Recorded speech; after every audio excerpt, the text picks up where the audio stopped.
Hello, boys and girls, and welcome back to our Unit 9, Lecture 1, dealing with the Middle Ages, and today's lesson on the causes and effects of the Middle Ages.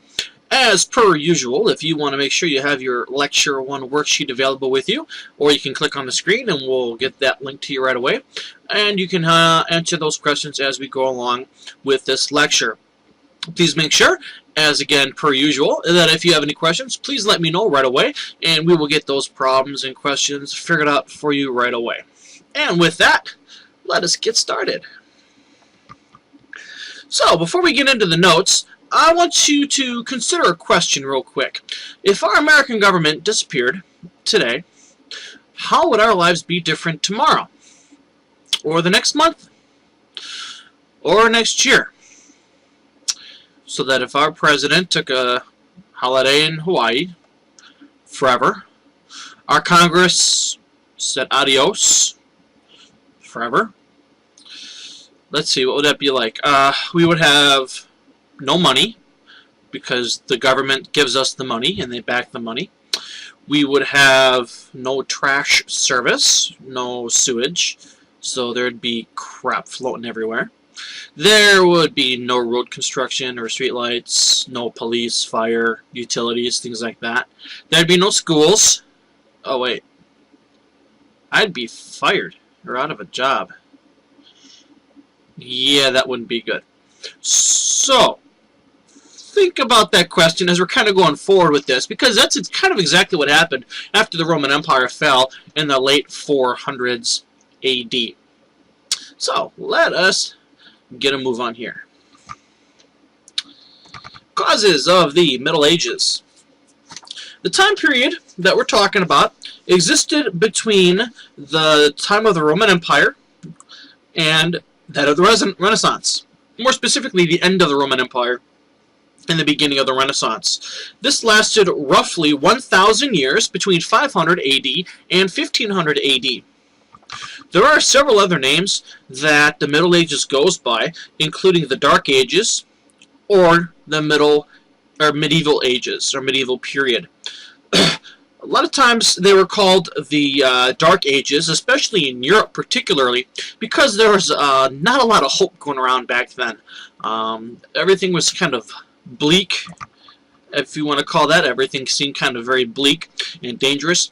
And the Dark Ages was just like, wasn't very enlightened. There wasn't any really new ideas, new inventions, new concepts, new type of thinking or philosophy. Things were just kind of going at a snail's pace during the Dark Ages. However, if we want to stretch the look and get outside of Europe, we can actually see many innovations that were going on in China, India. Architecture was going on in Spain. Most of the regions that were not Christian were actually doing quite well during this time period. But for the purposes of our unit, we're going to focus specifically on Central Europe.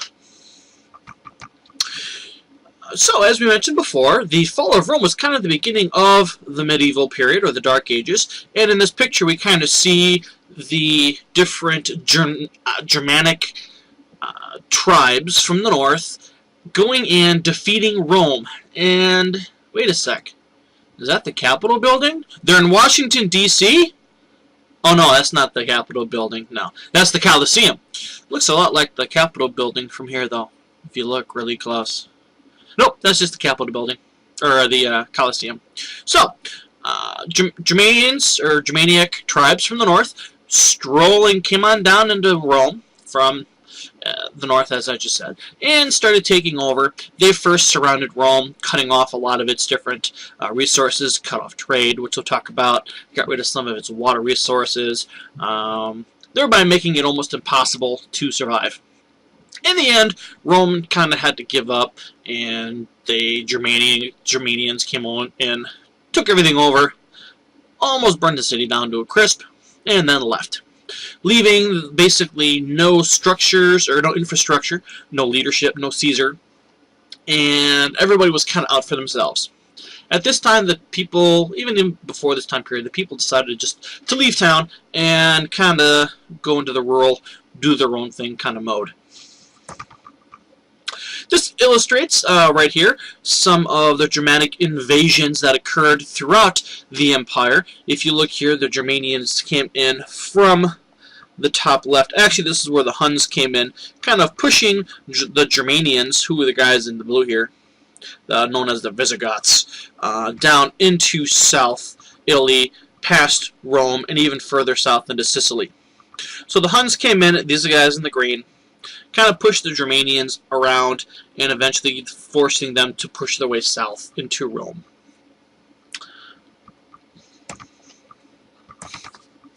Causes. Number 2A. The fall of Rome was caused by, as I mentioned, the invading Germanic armies and tribes. The invasions disrupted a lot of things. The invasions ended up leading to the disruption of trade. Merchant trades collapsed and European economic centers were destroyed. Money also became very scarce.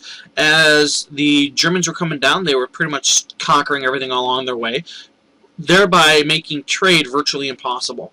And the fact that prior to this, there was this high inflation of money that Rome had.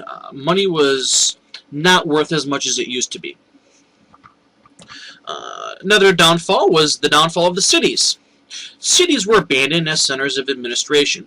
People could not live in the major cities anymore because there was lack of trade, lack of money, because of those are usually the first places that the Germanians came to hit. The people didn't want anything to do with them.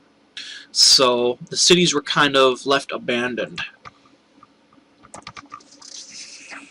Additionally, number 3, Europe became rural, which means a lot of people did not live in the main city centers. They might have had little townships, things like that. But in all, Romans left cities without strong leadership.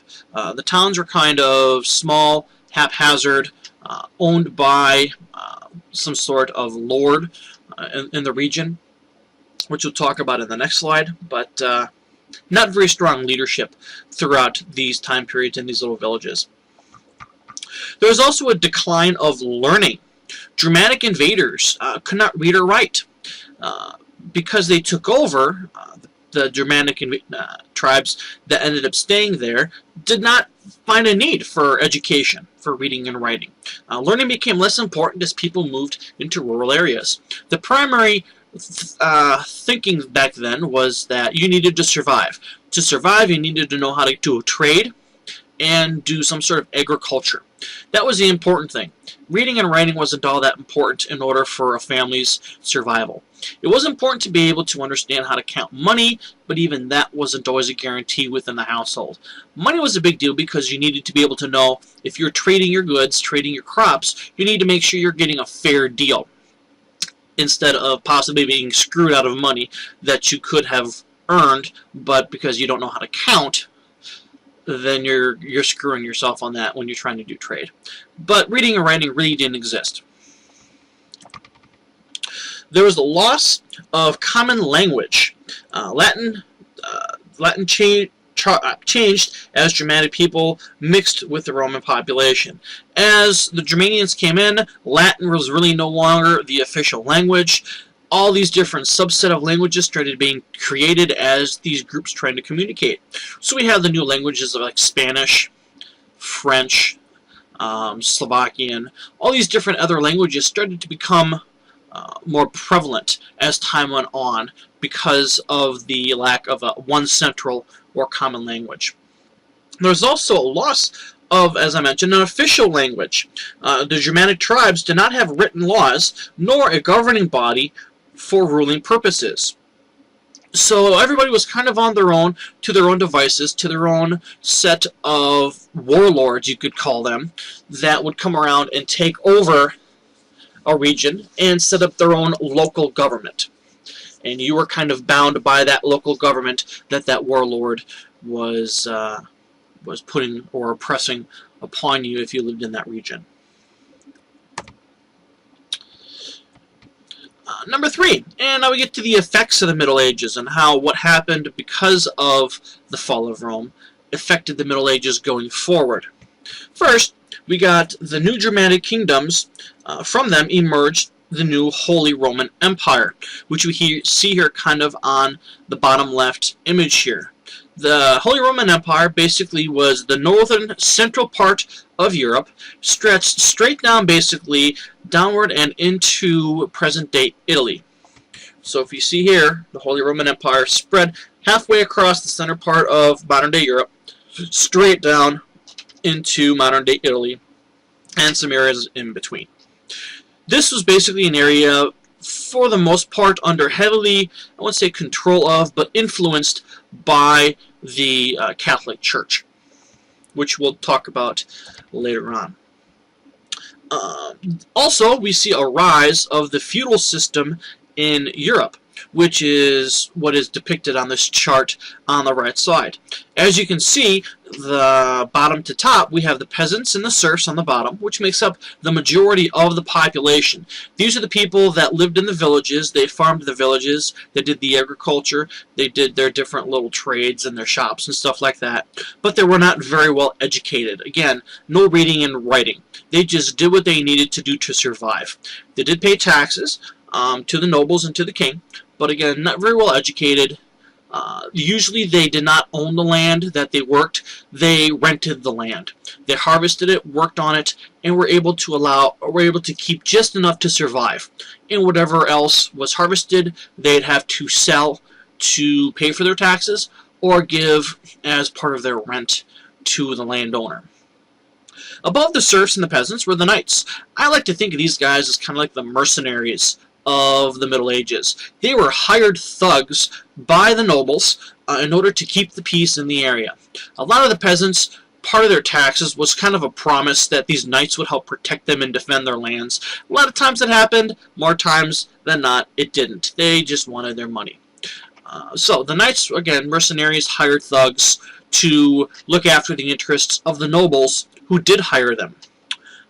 Above the knights, as I mentioned, were the nobles. These were kind of the rich guys. They were not royalty, but you'd see them from time to time battling other nobles to try and get more land with their particular knights. The more land you have, the more power you have. The more power you have, the more people you can control. The more people you control, the more money you get, so on and so forth. A lot of times the way you become a noble is the one noble that beats all the other ones kind of ends up being the king. The king will then claim all this particular territory as his. He would determine the nobles that are loyal to him, who would usually end up fighting against each other in the end, except they would not fight the king. And those nobles are kind of like the commanders or the governors of the region, who would look over the different areas or the different counties of the king's empire. Above the nobles, obviously, is the king. As you go up in this pyramid, the amount of wealth and power goes up that that particular person or class has. But also there are few people the higher you go up. The more you go down, population increases, but so does the wealth. So we kind of have an inverted problem here. The more powerful you are, the richer you are, but the fewer of you there are. Moving on. Effects of the Middle Ages. Letter C. The power of the Christian Church started beginning to grow rapidly. So, the powers of the Christian Church grows rapidly. The world, and it comes to the question, was Europe really safer? Europe became a rural region, and it comes, was it really safer because of its small town mentality? Not too much, to be honest. There's still a lot of battles going on. It was not very much safer. You still had diseases going on. Not as much. The lifespan was longer, but it was not very hygienic. Back during the time of Rome, they would have a sewer system for your garbage, for your waste. But during the Middle Ages, not so much. It was just a small little village. Lots of not so good stuff going around. A lot of garbage, all that kind of stuff just laying everywhere. Very dirty atmosphere. Not necessarily safer when you're talking about germs and things like that. No major emphasis on learning. As we talked about before, they did not necessarily want you to be smart, the nobles and the king. The idea being that if they can subjugate you, keep you on the low end, then you'd have no ability to get out of that class. Within the feudal system, there really isn't much of a realistic way to get out of your class if you're a peasant, but that was multiplied more by you not being smart. If they could keep the smarts out of you, keep you basically illiterate, unable to read or write, that means that they can pressure you with their smartness, basically. And we see that a lot even today. The ones that are usually the most persecuted and the most taken advantage of are the ones that are uneducated. So if they can keep you uneducated, they can keep you under their boot and in their control. The thing that leaders kind of fear the most are the educated people who are smart. So if they can control that, then they can kind of keep you under their control. And again, we still see that even today in places around the world, and sometimes even in the United States. A lot of politicians, they scare you with scare tactics, hoping that the majority of the voters are not smart enough to know what's actually going on. You look at some of the ads that go on TV, and they'll say things that are not necessarily true, but you as the voter don't know. And unfortunately, a lot of voters don't care. They just see a headline, assume that it's true, and because of their ignorance on politics, they just assume that it's true and will vote for whomever they think is the right person, even though it might not be true what they were portraying on TV or in the news. Finally, our last slide. Last effects. New languages replaced Latin. Latin was on the outs when it came to the language. Now it's getting replaced with new languages like German, like French or Spanish. So people were kind of creating their own little cultures based upon their new languages of the common languages they were creating. This didn't happen overnight. This took a period over hundreds of years for people to finally settle and get together with the particular language groups that they worked with. Eventually, these places would become countries later on, which is why in Spain we have people that speak Spanish, French people that speak French, German people that speak German. As the Germanic and the Latin people were getting together, new languages were created. They eventually separated to create their own comfortable regions where they all spoke the same language. So Latin really isn't too much of a language anymore. It was combined with a lot of these other languages, which we see today. And there were early signs modern European countries started to appear, such as England and France, which we see their little flags down on the bottom there. So, with that, we are done for our first lecture. Again, if you have any questions, please let me know. I'd be more than willing to answer them as soon as I get the opportunity when we find the answer. And with that, I will let you go. And with these final words, continue to be awesome. Have a great day.